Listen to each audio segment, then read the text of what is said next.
जय हिंद साथियों, आप सभी लोग का धन्य जीएस में आप सबका स्वागत है। आइए हम समझते हैं कि हाल ही के अखबारों में एक आर्टिकल निकला था जिसमें बताया गया था कि अब भारत में जो युवा बेरोजगारी है वह 83% तक बढ़ चुका है। इस तथ्य के बारे में जानेंगे।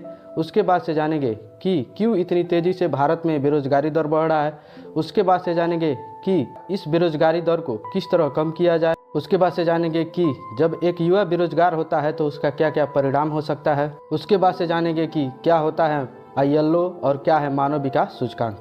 इन सभी चीज़ों के बारे में हम एक एक करके समझेंगे। आइए हम समझते हैं कि अब भारत में जो युवा बेरोजगारी है वह 83% तक बढ़ चुका है। इस तथ्य के बारे में हम जानेंगे। अंतर्राष्ट्रीय मजदूर संगठन और मानव विकास संस्थान के द्वारा यह बताया गया है कि यह बेरोजगारी दर जो 2000 में 35% तक थी वह अब बढ़कर 65.2% तक हो चुकी है। साथ ही यह संस्थान यह भी बताया है कि भारत में अब युवा बेरोजगारी दर है वह 83% तक बढ़ चुका है। इसका मतलब यह हुआ कि जिनकी आयु 15 से 30 वर्ष तक है उसमें 83% तक बेरोजगारी है। अर्थात अब आप समझिए कि 100 लोग हैं उसमें से केवल 17 लोगों के पास रोजगार है, जबकि 83 लोग ऐसे हैं जो बेरोजगार हैं। और साथ ही यह भी बताया गया है कि सबसे ज़्यादा बेरोजगार वह युवा है जिनके पास ग्रेजुएशन की डिग्री है, उनमें सबसे ज़्यादा बेरोजगारी देखने को मिला है। और साथ ही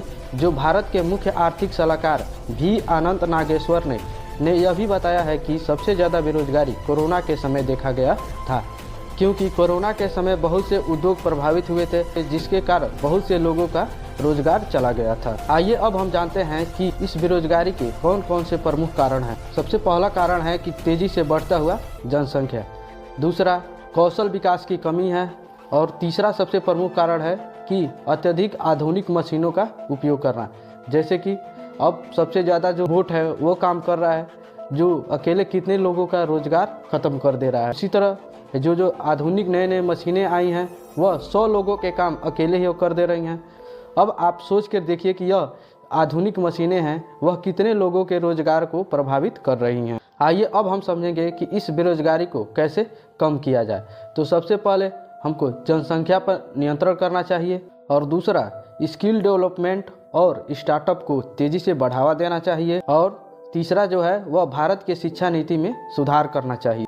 जब एक युवक के पास रोजगार होता है तो सबसे पहले उसका जो शादी होता है वह एक अच्छे परिवार में होगा और वह अपने बच्चे को अच्छा स्वास्थ्य और शिक्षा देगा, जिससे कि उसका अगला पीढ़ी भी अच्छा होता चला जाएगा। आइए अब हम समझते हैं कि जब एक युवक के पास रोजगार नहीं होता है तो उस स्थिति में उस युवक के साथ क्या क्या हो सकता है।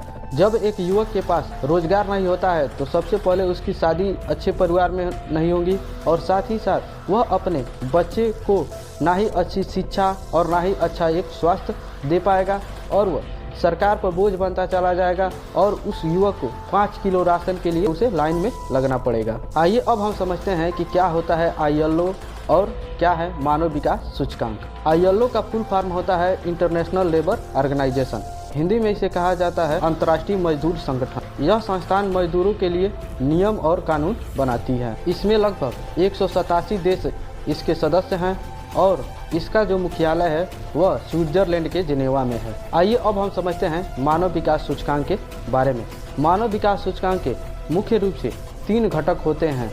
पहला जीवन प्रत्याशा, दूसरा प्रति व्यक्ति आय और तीसरा शिक्षा प्रणाली है। आशा करते हैं कि यह टॉपिक आपको समझ में आया होगा। जय हिंद।